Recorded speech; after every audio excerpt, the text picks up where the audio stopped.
fluent readers, the brain streamlines more activation to structures in the left hemisphere, like this region known as the visual word form area, which helps us recognize letters and words.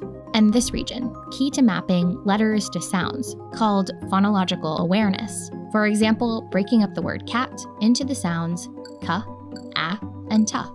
And there's Broca's area, which among other things helps with comprehension to understand what words actually mean. Activated areas link together with white matter. There are neural pathways that turn into a complicated highway network that allows fluent readers to process a word within milliseconds.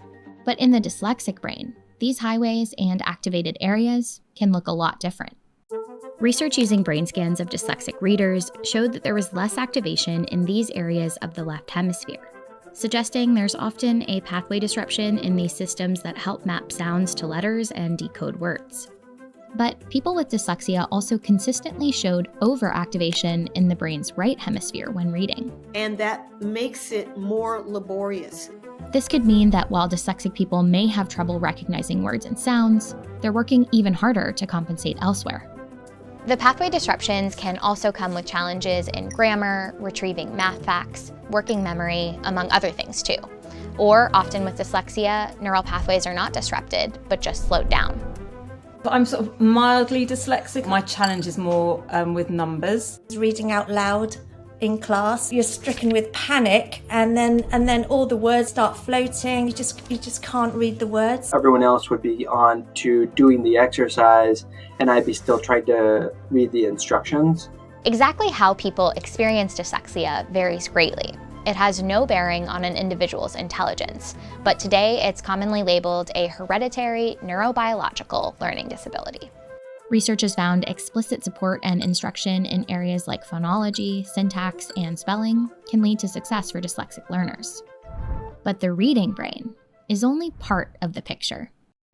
Years of research has started corroborating the idea that dyslexic people are prone to advantages, including high-level reasoning, problem-solving, spatial processing, episodic memory, and creativity.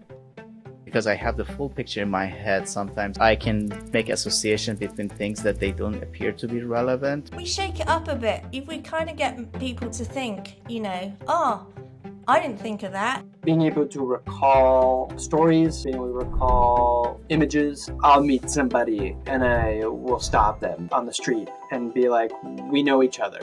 And they will have no idea. I'm going to show you what a dyslexic high schooler did. I was floored, gobsmacked, because he was drawing from memory upside down.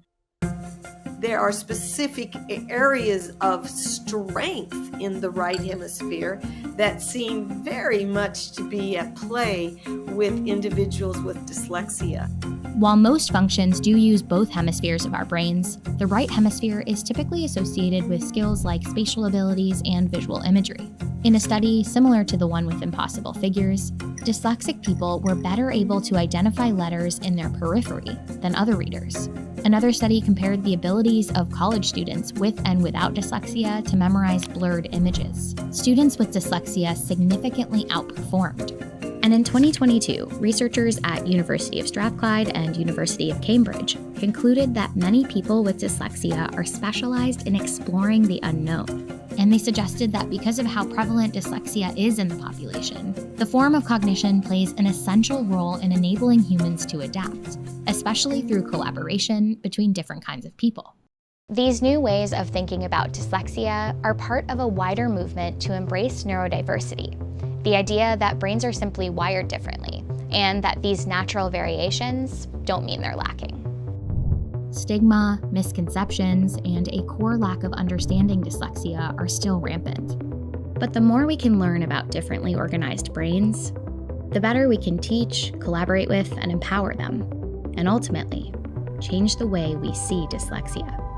This constellation of strengths and weaknesses that go hand in hand. You can imagine how much better a child will feel when they know this is not a curse, this is not a disease, this is just a different organization of the brain.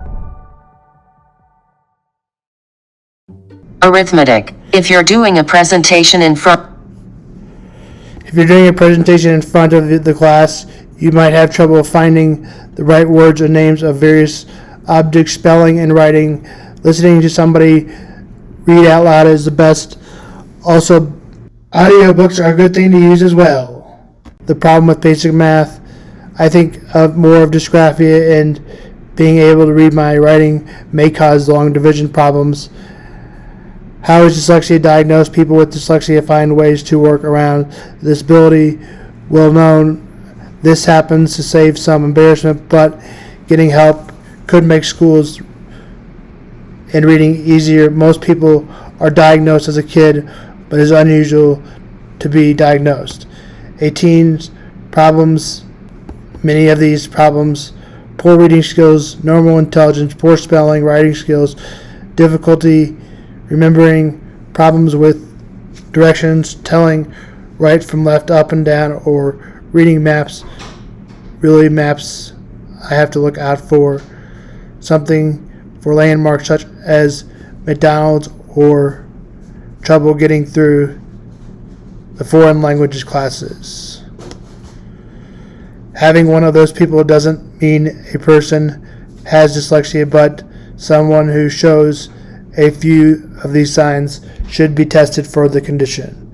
Dyslexia can be formally diagnosed through comprehensive by reading specialist or psychologist, either at school or in the community. Most students with dyslexia, special trained teacher or reading specialist to learn how to read or spell and manage the condition. Some might work and an academic therapist, also called an education therapist, an academic language therapist who is trained to work with students with dyslexia. In the United States, federal laws entitled Kids and Teens in Reading and Structures, extra time for the test, homework, or help with taking notes. Ask your parents or teacher or learning disability service coordinator how to get these services. I had this problem with my 4-year school at Lynn. It got better at SIU and had problems with junior colleges ever since John I. Logan. My opinion is I should have fought harder for that accommodations, but now looking back on that. Emotional support is very important. People with dyslexia often, because no matter how hard they try, they can't seem to keep up with other students. They may feel like that they're not as smart as the other peers and may cover up their problems by acting up in class clown. They all may try to get students to do their work for them. They pretend they don't care about their grades and school is dumb. Family and friends can help with dyslexia by understanding that they aren't stupid or lazy and that trying as hard as they can. It's important to recognize and appreciate each person's strengths, whether they're in sports, drama, a creative problem solving, something else. People with dyslexia shouldn't feel limited to academic career choices. Most colleges make special accommodations for students with dyslexia, offering them trained tutors, learning aids, computer software, recording, reading assignments, and special arrangements for exams. You might have trouble remembering what you read. You may remember more easily than the same information you read to you or you hear it. Word problems, math especially hard, even if you master the basics. Arithmetic. If you're doing a presentation in front of the class, you might have trouble finding the right words or names of various objects, spelling and writing. Listening to somebody read out loud is the best. Also, audiobooks are a good thing to use as well. The problem with basic math, I think more of dysgraphia, and being able to read my writing may cause long division problems. How is dyslexia diagnosed? People with dyslexia find ways to work around the disability. Well known, this happens to save some embarrassment, but getting help could make schools and reading easier. Most people are diagnosed as a kid,